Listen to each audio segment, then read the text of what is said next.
हाम्रा भगवानका कर्मसाक्षी दीप यी दीप भन्ने चाहिँ हाम्रा मेची अञ्चल केर्खा बस्ने धनराज गिरीले बाल्नुभएको हो। यो नित्य बोलिरहेछ उहाँका नाउँमा उहाँका स्मृतिमा बाल्या छ।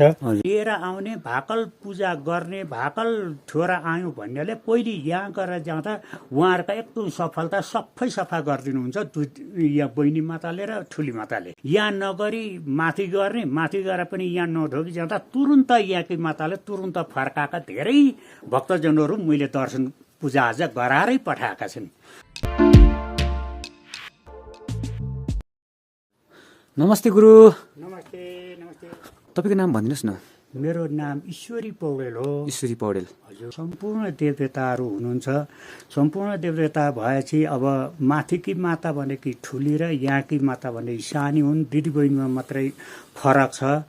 जति मानिसको शरीर अङ्ग जति अङ्ग छन् त्यति अङ्ग चाहिँ हामीहरूले एउटा मानिस बनिन्छ। त्यो मानिसको जस्तै नै भगवानको पनि यहाँ गणेश वास्तु सानमान पितृ शिवजी नवग्रह विष्णुमाता लक्ष्मीमाता मूलमाता भैरव सिंहदेवी आशामुखी गुप्त संसारी माई कुलाइनी वनवासी महादेव सिकारी नागरङ्गिनी सहस्त्र फकला काबेली तमराका 33 पातालकी बासु यतिले गर्दाखेरि एक माता बनिनु भएको छ। र यी माताको दर्शन पूजा आजा गरेर जाँदाखेरि हाम्रा सबै कुरा समापन गरेर चाहिँ माताले सुधार दिनुहुन्छ भन्ने हामीले आस्था गरेको छ। र भक्तजनहरूलाई पनि म यसै गरी चिनाएर चाहिँ पूजाआजा गराएको पनि छ र गराउँदै पठाएको पनि छ। र भरे पहिले जाँदा त्यसै कस्तो कठिन परेर गए जस्तो लाग्छ।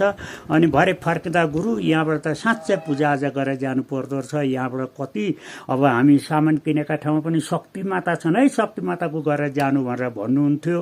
हो रहेछ, शक्ति दिनुहुँदो रहेछ। हाम्रो यहाँबाट पूजा गरेर गएपछि हामीहरूलाई थाहा नपाइकन माथि पुग्छौँ र माथि पुगेर पनि पूजा गरेर आएपछि फेरि गुरुजनले आशीर्वाद टिका लगाइदिनु भनेर भन्नुहुन्छ। बिहान लाउनु भयो कि भएन भन्दाखेरि बिहान लायौँ, अहिले पनि लाएर जान्छौँ। हामीलाई एक माताले खुसी दिनुभएको छ र यहाँदेखि पूजाआजा गरेर जानु पर्दो छ भन्ने भक्तजनहरूले पनि पहिचान दिनुभएको छ। र हामीहरू पनि त्यसै गरी पूजाआजा गरेर जानुहोस् है भनेर भन्दछौँ र उहाँहरू त्यसै गरी जानुहुन्छ। अझै 3 भागको 1 भाग नगरी जानुहुन्छ। उहाँहरू आलस भएर आउनुहुन्छ। माथि पुगेर 2 भाग गरेर जाँदाखेरि एकदम फुलको थो जस्तो गरेर नाच्दै गाउँदै हिँड्नुहुन्छ। यहाँ आएपछि गुरु नमस्कार, गुरुले चाहिँ राम्ररी पूजाआजा गराउँदाखेरि हामीहरू साह्रै धन्य भयौँ, हामीहरू साह्रै भाग्यमानी रहेछौँ र हामीहरूको आशीर्वाद माताले पुर्याउनुहुन्छ। र माता यहाँदेखि नै पूजा गरेर जानु पर्दो रहेछ भनेर उहाँहरू पनि भन्नुहुन्छ। र हामी पनि यहाँ कान्छी माताको पूजाआजा गरेर जानुहोस् है भनेर हामीहरू पूजा गराउँछौँ। र भाकल गरेर आउने भक्तजनहरूलाई पूजा गर्नुहुन्छ यहाँ होइन कान्छी माता। हजुर, साइडमा छ कान्छी माताको दृश्य देख्नुहुन्छ तपाईँहरूले, सबजना दर्शकहरूले। कान्छी माताले पूजा नगर्दाखेरि चाहिँ जान साह्रो आउन साह्रो हुँदो रहेछ। त्यो चाहिँ माताले अलिकति कष्टै दिनु हुँदो रहेछ। कसैको भाकल गराएको हुन्छ त्यो लिएर आउने भाकल पूजा गर्ने भाकल छोरा आयौँ भन्नेले पहिले यहाँ गरेर जाँदा उहाँहरूका एकदम सफलता सबै सफा गरिदिनुहुन्छ यहाँ बहिनी माताले र ठुली माताले।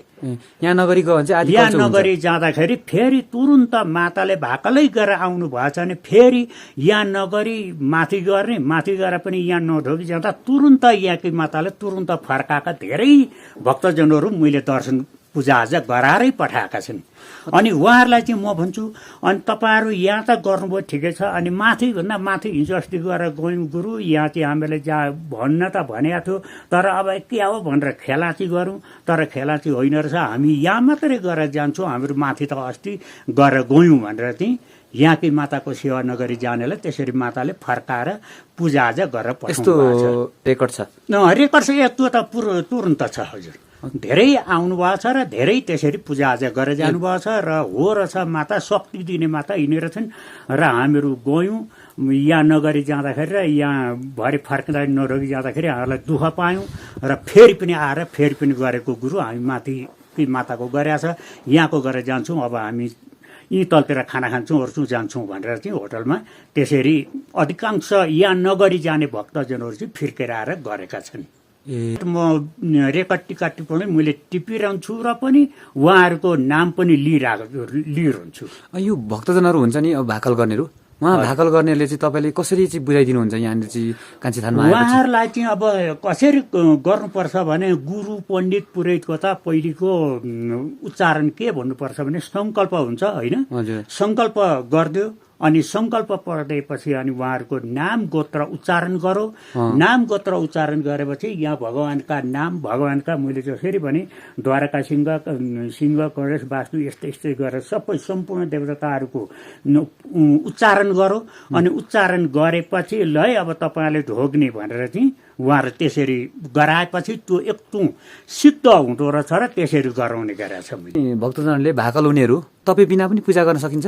म बिना भनेको कुरो चाहिँ अब किनभने एउटा जान्ने मान्छे छन् भने त्यही जान्ने मान्छेको सिट राखेर गरिन्छ। जान्ने मान्छे छैन भने पनि अब आफूले लय मातावती हाम्रो अन्जान मूर्खान छौँ, हामीहरूले अब जसरी चिताएर आएर छौँ हाम्रो भाकल पुरा गरेर भन्दा पनि त्यो झुकल पुकलमा र त्यो माफी गरेर माग्दा पनि माताले पुर्याउनुहुन्छ। म नि सदैव दिनरातै म हुन्छु भन्ने छैन। म नहुँदा पनि पहिले गएर जाने चाहिँ यहाँ गएर जानु हुन्छ भक्तजनहरूले, यहाँ गएर जानु होला। यहाँ गएर गएपछि उहाँहरूका कामनाहरू पूर्णता हुन्छन्। अब म हुँदा म सिद्धान्त राम्ररी गरिदिन्छु, उहाँहरूलाई एकदम छ उहाँहरू चाहिँ अब हो र छ भन्ने कुरा बुझेर जानुहुन्छ। म छुइनँ हामी छौँ भने पनि उहाँहरूले आफै गएर जान पनि एकदम अब माताले सफलता दिनुहुन्छ। र जो के अरे अब हामीहरूले जानी नजानी गर्यौँ है माता भनेर माफी मागेर गर्दा पनि माताले माफी दिनुहुन्छ। र यहाँ गएर जाने नि उचित छ। यहाँ गएर जाने भक्तजनको जति गरेर जानुहुन्छ उहाँहरूका त्यति कामनाहरू जे चिताएका छन् त्यति सिद्धान्त माताले पुर्याइदिइरहेका छन्। तपाईँ बिना चाहिँ यहाँ नाम गोत्र थर ठेगाना लिएर सबै कामहरू पुरा गरिदिनु पर्ने हुँदो रहेछ होइन? यहाँ मातालाई सुनाउनु पर्ने हुँदो रहेछ अथवा बुझाउनु पर्ने हुँदो रहेछ। कन्ट्याक्ट कसरी गर्ने त? अब म बिना म यहाँ हुँदा त मलाई कन्ट्याक्ट गर्न चाहिँ मेरो नम्बर म राख्नुपर्छ भने हजुर 98 42 76 91 91मा मेरा नम्बरमा फोन आएछ भने यसरी गर्नु भनेर म त्यही मोबाइलबाटै नि सुझाव दिएर म गराएरै पठाउँछु। त्यति गराउने चाहिँ मेरो क्षमता छ, म त्यति गराउँछु। र भगवान्लाई पनि हामीहरूले पनि किनभने एक किसिम माताहरू साधु बाबाहरू कामदै आउँछन् जोखानामा तैँले किचन खाएको छ तँलाई पत्याएको छ माताले तैँले यति काम गरिदिनुपर्छ है भनेर उहाँहरूले हामीलाई किचन दिएको हुन्छ। र त्यही अनुसार उहाँहरूदेखि पनि हामीहरूले अत्याधिक डराएर काम गर्नुपर्छ, होसियारले काम गर्नुपर्छ। त्यसरी काम गर्दाखेरि उहाँहरूलाई कन्ट्याक्ट गर्नुभयो भने मोबाइलैबाट भयो भने म जसरी गर्न सक्नुहुन्छ सक्दछु। मन्दिरमा प्रवेश गर्दाखेरि हाम्रा सिंहलाई यसो धुपधुवार गर्छौँ। र सिंहले बाटो छेकेका हुन्छ। अनि त्यो सिंहलाई धुपधुवार गर्दै गएपछि हाम्रा भगवान्का कर्मसाक्षी दीप, यी दीप भन्ने चाहिँ हाम्रा मेची अञ्चल केर्खा बस्ने धनराज गिरीले बाल्नुभएको हो। यो नित्य बोलिरहेछ उहाँका नाउँमा, उहाँका स्मृतिमा बाल्या छ। र अनि त्यो दीपको यसो नमस्कार गरेर पूजाआजा गरेर चाहिँ हाम्रो आउँदै हामी गणेश भगवानको गर्छौँ। सुरुमा भगवान्का दृष्टिकोणमा गणेश भगवानको गर्छौँ। अनि गणेश भगवानदेखि चाहिँ वास्तु धन सम्पत्तिको रुङ्गालो वास्तु देवता भन्ने गरेर छ, वास्तु देवताको गर्छौँ। अनि त्यहाँबाट आएर चाहिँ हाम्रो यी सानमान देवदेवताका पनि मसिना भुराभुरी जस्तो सानमान देवीको पूजाआजा गर्छौँ। अनि साथै आएर चाहिँ हाम्रा स्वर्ग गएका बाबुआमा पनि देवदेवता भगवान्का बिचमा बसेर चाहिँ पितृको रूप लिएर पितृको देवता। अनि हाम्रा द्वारमा बसेका सिंहदेवी तल द्वारमै छन्। अनि यता आउँदा भगवान्का सिंहदेवी यहाँ बस्नुभएको छ। अनि भक्तजन कति आउँछन् भनेर त्यो भक्तजनले हाम्रो सेवा पूजा आर्जना गर्नुहुन्छ भनेर आश गर्ने आशामुखी माता हुन्। अनि यहाँ चाहिँ हाम्रा गुप्तवासभित्र बसेर चाहिँ कति आउँछन् कति के गर्छन् भनेर एकदम टेकाटिमुली गर्ने भगवान। र हाम्रा संसारमा सबैतिरका संसारी माई बहिनी संसारी माईका छेउमा ठ्याक्क अनि कुल देवता खोइ भनेर कुल देवता बस्नु भएको छ। यहाँ उच्च ठाउँ सबैतिर देखिने गरी कुल सप्रिउन हाम्रा कुल जागर होस् भनेर चाहिँ कुल देवताको पनि पूजाआजा गर्छौँ हामी। अनि हुँदै अलिकति बाटो खोलेर वनको बाटो पर्दो रहेछ। अनि बनका देवदेवता पनि रिसाएर बनकाली राख्नु भएको छ यहाँनिर ट्याक्क बनकाली बस्नुभएको छ। बनकालीका छेउमा अलिकति मास्तिर महाकाली महालक्ष्मी महादेव भन्नुहुन्छ, महादेव पनि हुनुहुन्छ। महादेवका छेउमा अब कसैले के गर्छ कसो गर्छ र कसैले हामीलाई आक्रमण गर्छन् भनेर सिकारी देवी हुने चाहिँ सिकारी माई। अनि उँधो झरेर आउँदाखेरि चाहिँ अब तल समुद्रका तल पुछारमा दलथलमा चाहिँ आएर समुद्र नाग नगर्ने समुद्रमा नाग राजा नागरानी भनेर चाहिँ नाग राजा नागरानीको पनि पूजाआजा गर्छौँ। र हामी यहाँ माताले खोलेर माता त्यहाँबाट उत्पत्ति भएर चाहिँ देखिने ठाउँमा बस्नुभएको र यहाँबाट चाहिँ द्वार खोलेर यो धर्मद्वार भन्ने गरेको छ। यो धर्मद्वार जति गर्न सक्यो जति गर्न पाइयो पाप जति नष्ट गरेर चाहिँ धर्म दिन्छु नै भनेर चाहिँ माताहरूले भन्नुभएको छ। र हामीहरू यसरी धर्मद्वार घुम्दै यता आयौँ। यताबाट चाहिँ हाम्रो सबैतिरका अब एकलौटी हुँदैन, सबैतिरका सहस्त्र देवी पनि चाहिन्छ भनेर सहस्त्र मुलुकका सहस्त्र देवीहरू पनि राखेर चाहिँ सहस्त्र देवीको पनि पूजाआजा गर्छौँ। अनि हुँदै हुँदै हाम्रो चाहिँ यता खला काबेली तम्बर यी माता भगवतीका पृथ्वीका ट्याकुरामा पर्दाखेरि उहाँबाट चाहिँ उहाँहरूले हेर्दै हेर्दै आउँदै आउँदै अनि आकाश 33 पनि साँची राखेर आकाश 33 भनेका चाहिँ कस्ता भने देवदेवताहरूलाई चाहिँ अलिकति काहीँ केही गरियो भने देवदेवताहरूलाई चाहिँ मास्नु छ बिगार्नु छ भने चट्याङ लागेर चट्याङले यति मरे उति मरे भन्छन्। तर आकाश 33 देवताको पनि राम्रो पूजाआजा गर्यो भने आकाश 33 देवताले हामीलाई छुन्नन्, केही गरेन, विरोध गर्दिन्।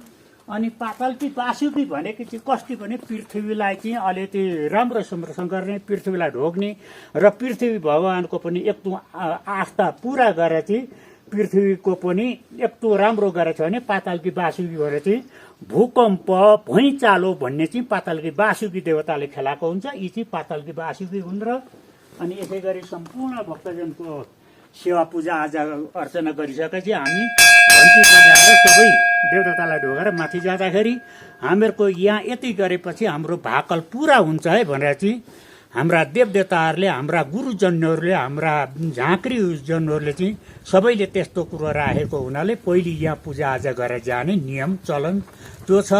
जो भक्तजन आउनुहुन्छ अधिकांश आएर उहाँहरूले पूजाआजा गरेर जाने भक्तजनको चाहिँ माताबतीले अत्याधिक सेवा सुविधा दिएको छ।